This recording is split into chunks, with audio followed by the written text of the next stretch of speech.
Hello everyone, welcome to part 1 of my FE6 hard mode Ranked Ironman run. So after failing the Thracia run, we're gonna be moving on to FE6. I might go back to Thracia when I finish all my other Ironmans, but for right now this is where we're at. Right, so FE6. So for this Ranked Ironman, I'm trying to take this a bit, I was about to sneeze, a bit more seriously than some of my past runs. So I've been doing a bit more planning in regards to how I want to go about it. So for this run, I'm going to be going through the B route and going of chapter 10 and 11, and then going through the A route, which is the Ilia route for this run. So the reason I'm doing the Ilia route is because it's much easier than the Sakai route. The Sakai route has a bunch of nomads that attack you at range, which really hurt your combat rank, and they're very fast, so it's hard to kill them if you can't double. So that's why the turn count is 630, because essentially I need to get under 630 turns to get the best rank possible. I'm hoping to get either an S or A rank. S rank becomes impossible if somebody dies. A rank is still possible. The only other thing I want to mention right now is the funds rank. The funds rank, due to a glitch, if you get the best ending, ends up being 84,000 gold, and that happens because the game ends with the last map of the game being the chapter 14 map. So it's just a weird glitch with the funds rank. So as a general rule for the combat rank, you want to have every 2 battles end in a victory for you. And in this map, there are a couple of archers that'll hurt my rank because I'm not gonna be able to defeat them in one round. But thankfully, Marcus is here.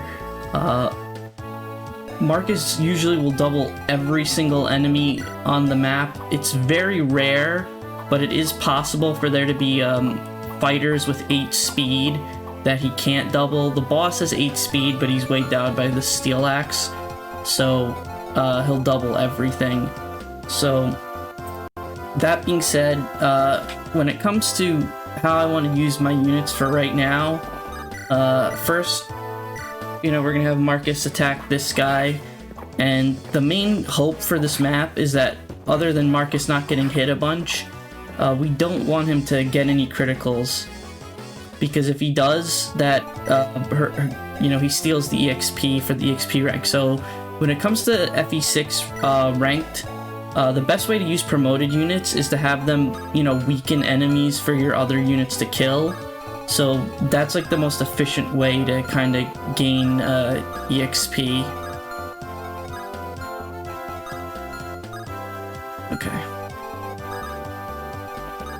So I can move Roy here, and nothing will attack him. So I want to build a support for Roy between him and him and Alan. I don't really need him getting support. I want him for this run, I'm gonna try and have Roy build supports with Lilina and Alan. I'm gonna try and use Wolt for a bit. I don't plan on using Lance. I don't plan on using Lance for 2 reasons. One, I don't like Anima Affinity because it doesn't boost accuracy, even though he's a pretty good skill growth. And I also find Lance's strength to be kind of lacking if you don't do something like pair him with Alan and Roy.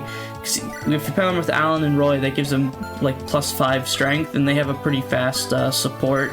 They'll get C support in, 20 turns? Yeah. So whether Roy gets hit here or not, I don't think really affects the progress of the map too much. In regards to having Roy use the rapier over to an iron sword, I kind of prefer it just for the accuracy, because in an Ironman you really want to make sure all your hits connect. Okay. So like I said, the only thing that could go wrong is if Marcus gets a critical, or if he takes too many hits, then, I have to slow down a bit. But for this map, I have to beat it in 12 turns, and I'm probably going to take the full 12 turns to, win. So here... Where do I want to do this? Yeah, we'll kill this guy, hopefully. Okay, good.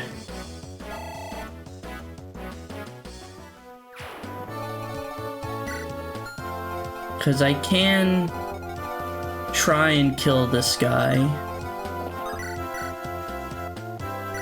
Yeah, if Lance misses here, it becomes a bit of a problem. So since Roy didn't get hit, he can take another attack. Yeah, because Roy will die. So normally you don't want to have him get hit by this archer, but because Roy didn't get hit, I can do this and have Roy get the kill on this bandit if Marcus doesn't critical. But as you can see, Marcus has taken 2 hits from 30% so far, so that's why you gotta be careful with him.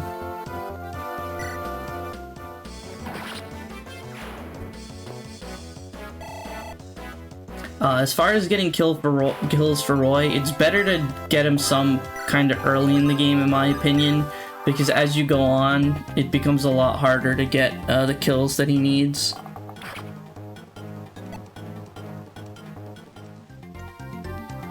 Okay. So, let's see here. Yeah, Marcus has to dodge. If I have him attack this archer, he'll have to dodge 3 hits.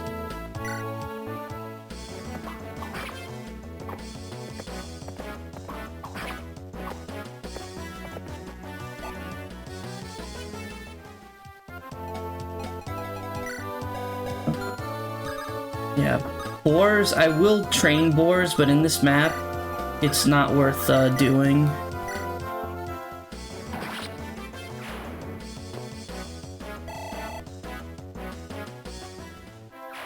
So let's see.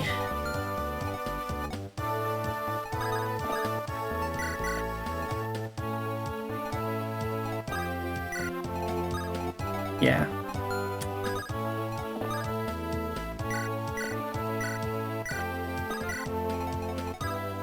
Okay, I just wanted to keep Wolt out of range then. Alright, so now Marcus can't die. Unless, well, I mean, I didn't check to see how much damage the fighters do, but I'm pretty sure he had to get 3 hit KO'd.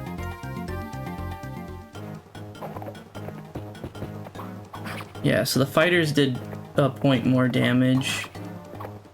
And I find it hard to believe they would do 9.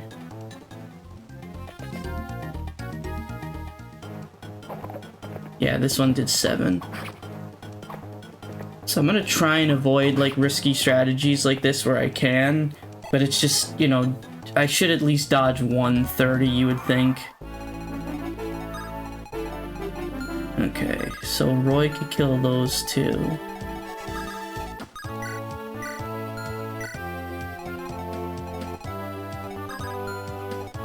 I'm gonna have Wolt try and kill this guy. Because it's just a matter of like safety.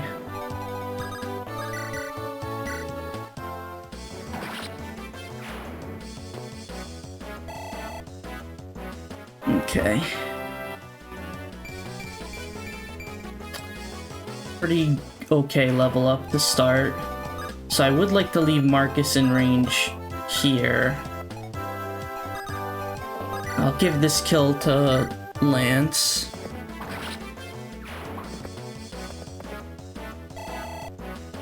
Because for right now, for support building, I really would like to build Marcus's supports. With Lance and, not Lance, with Alan and Wolt. I guess I could throw Lance into the mix too, if it makes sense. Because Lance is the only unit I don't plan on using long term here. Okay, we'll give this kill to him.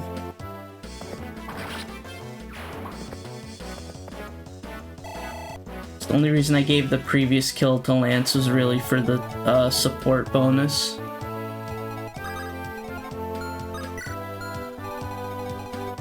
Yeah, so normally you're able to beat this map in like 4 turns or something like that. I guess I could do this.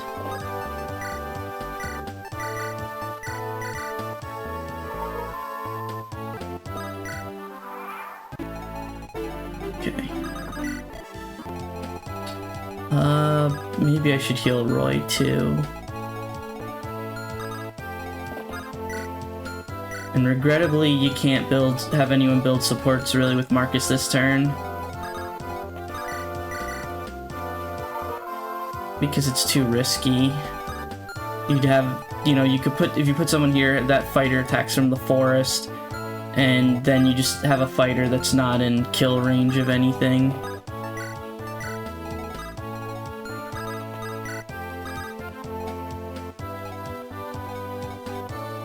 Okay. And if I leave him there...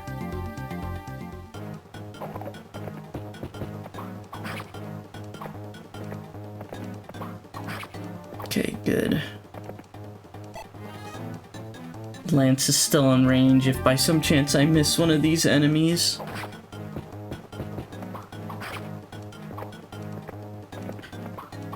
But it's only natural for Marcus to get hit by a couple of these guys.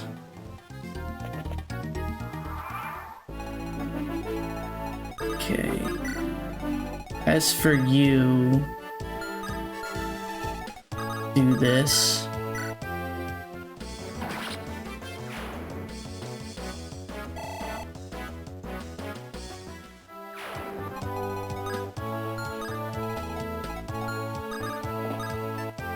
So now the fighter can only attack these spaces. So if I want to build EXP, I think you were the best one for that kill.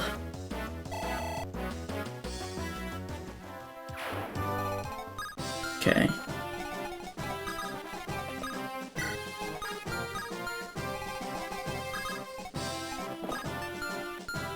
Yeah.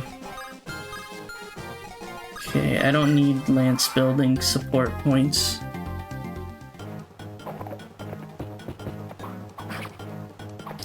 This is a pretty tanky bandit. Or fighter, I should say. Being left with 6 HP is quite a bit. Alright, so this guy still went for Roy. I kinda didn't need to use the vulnerary.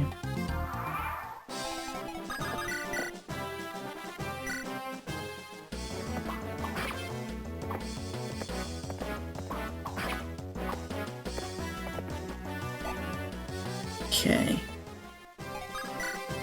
Turn 8. I'm not even sure why I'm moving boars.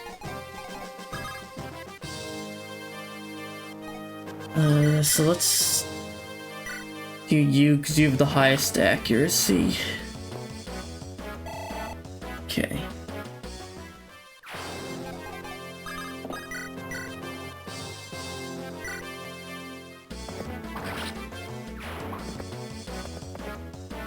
So now it's time to fight the boss. The boss can be pretty annoying. You know, if you want to kill him fast, you use the Silver Lance, but that's not the goal here. Okay. Because I have 12 turns to beat this map if I want to stay overall positive. Yeah. If Marcus got hit, I'd just rescue him. But he didn't, so we're just gonna do this. Have these people continue to build supports with him. So this is actually an enemy if Marcus crits, would be pretty nice.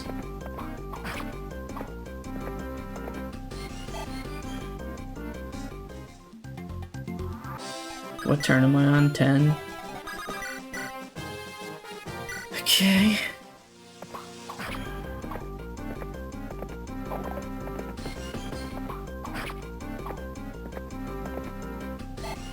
Okay, and then I'm gonna try and have Roy get this kill.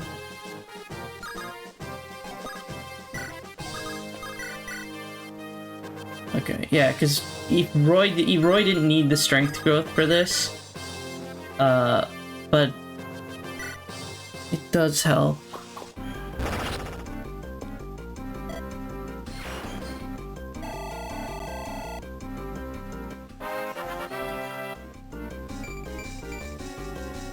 Okay, right now Roy's just getting a lot of luck.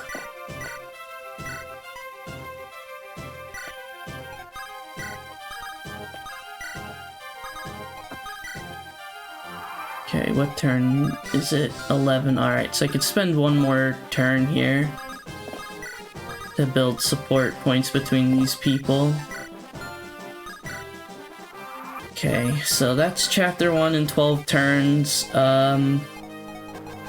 You know, I don't really have much to add. It's a pretty easy map. You know, Marcus didn't crit anything, which is good.